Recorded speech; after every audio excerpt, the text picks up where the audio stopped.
I'm sure some people are going to be curious, so we'll just show that underneath the chainmail, we do have...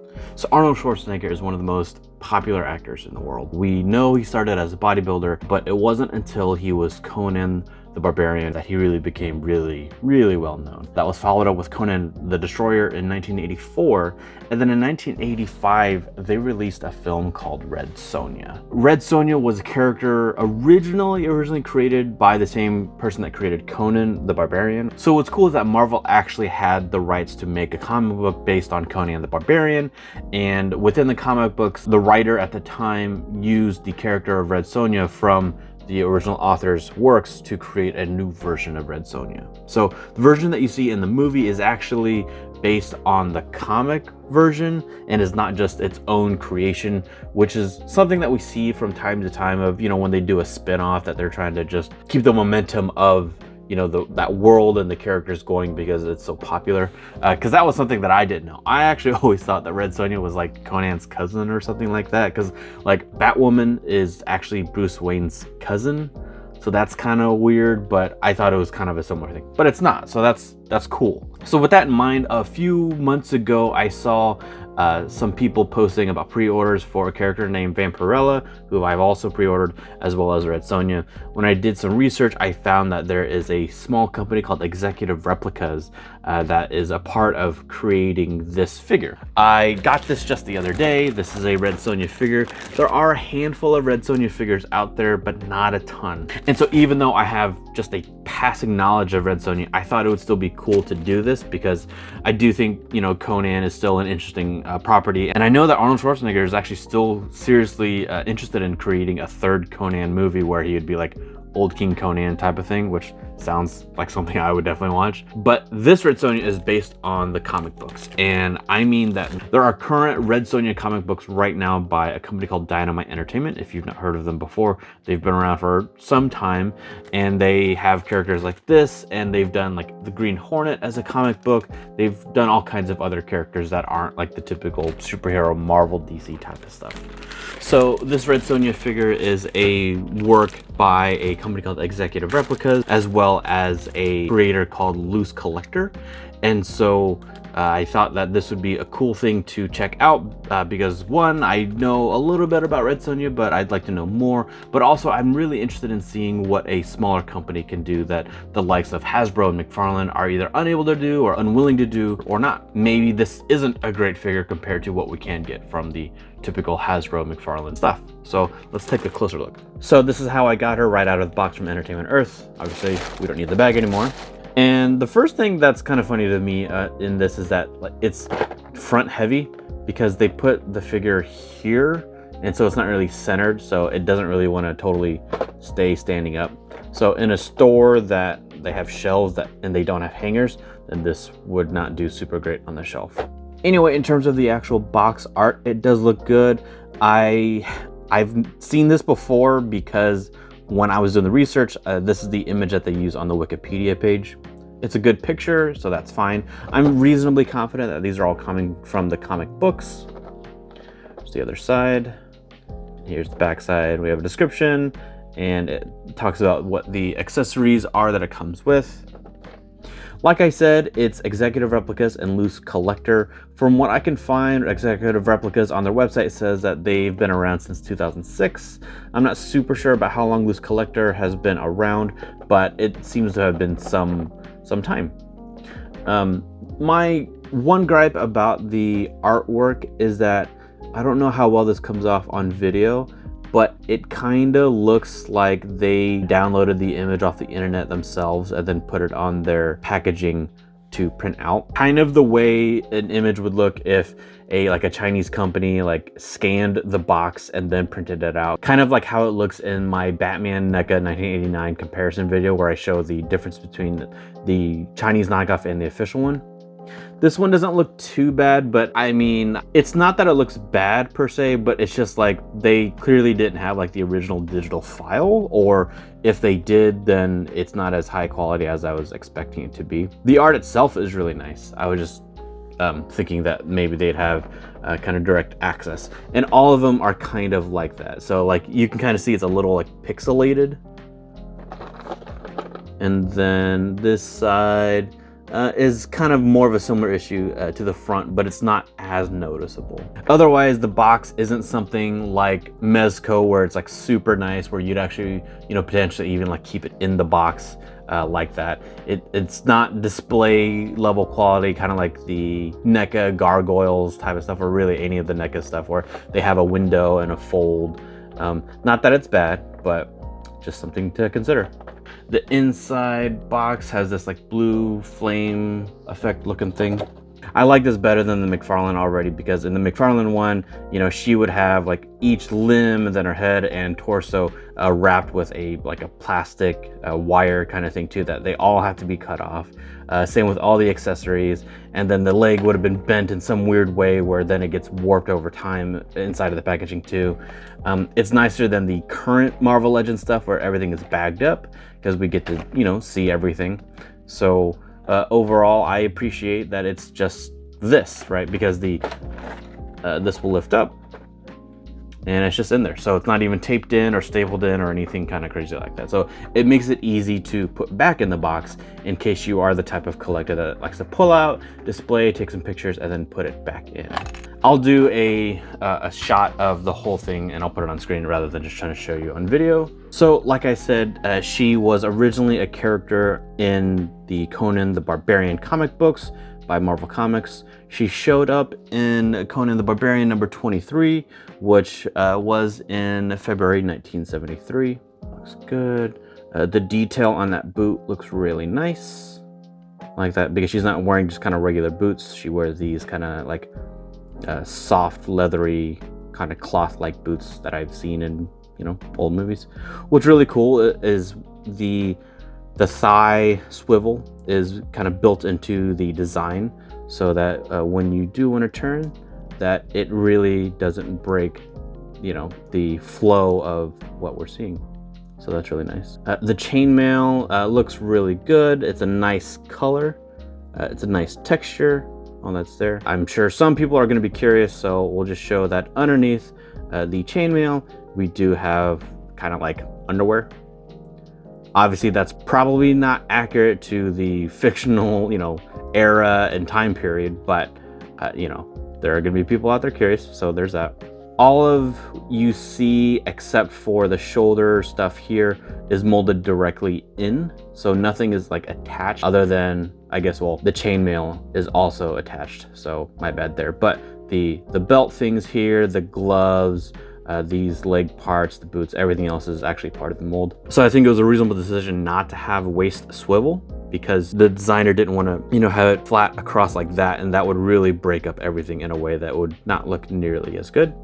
But the nice thing is that you do have torso swivel, and it cuts it right there, so right where her strap for her chest armor is, and so it goes like that, which is great.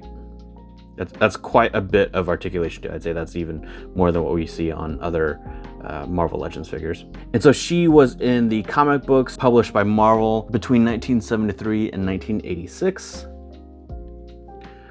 We don't have double jointed arms here, but we at least get a 90 degree, which is good and nice, because even on other figures, we don't even get that much. And we have the same really, really nice engineering from here up here. So when you want to turn, you can, and it doesn't break the figure in the sense of knowing that it's a figure, right? It's that whole blurring reality is, kind of what we're going for and what we're interested in.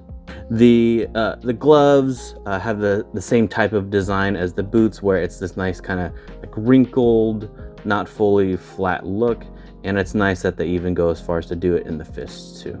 One issue is with the hair, because you are able to get her to turn kind of this way reasonably well, but then trying to turn the other way, the hair will impede and stop her from being able to go as far. So then she kind of has to look down if you are trying to get her to turn her head even more. So not great, but it is what it is. But speaking of the hair, I do think it looks really nice. It's a nice sculpt. Backside, nothing there. One of the gripes I have in terms of the figure's design / articulation is just the inability to get her to stand. The boots, the heels, while I'm sure are accurate, do make it difficult to actually get her to stand without having a stand pegged into her foot. Speaking of pegging the foot, you can see that she does have it on both sides. And in case you're curious, here's a standard McFarlane DC stand. It looks like it technically fits in terms of diameter, but the depth is not quite there. So the stand itself from the McFarlane side is too long. So it's probably sufficient in terms of getting her to just stand, and that will go a long way. But otherwise, if you're gonna try to use a McFarlane one for this, then good luck. So looking at the face real quick, I think it does look really nice.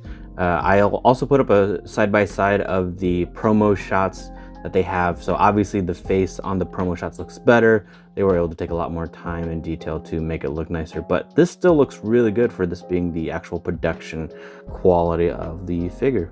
Because those eyes can be difficult to get straight all the time. I've definitely seen some figures where they're kind of looking in different directions, but this looks good. I like that you can really see the teeth in there, not individually, but you know, it's not just, you know, she has lipstick on, so that's kind of cool. As far as alternate hands, she already has the fists on, and then she's got a couple of reaching hands and then a couple of gripping hands. And she'll be gripping these super sweet knives. I think this looks great. What's cool is that it's like leather wrapped handles, and I think they do a reasonably good job with that mold. That looks really neat. The paint looks really good. I really like the fact that these knives are supposed to be like battle worn, so it's like chipped in there.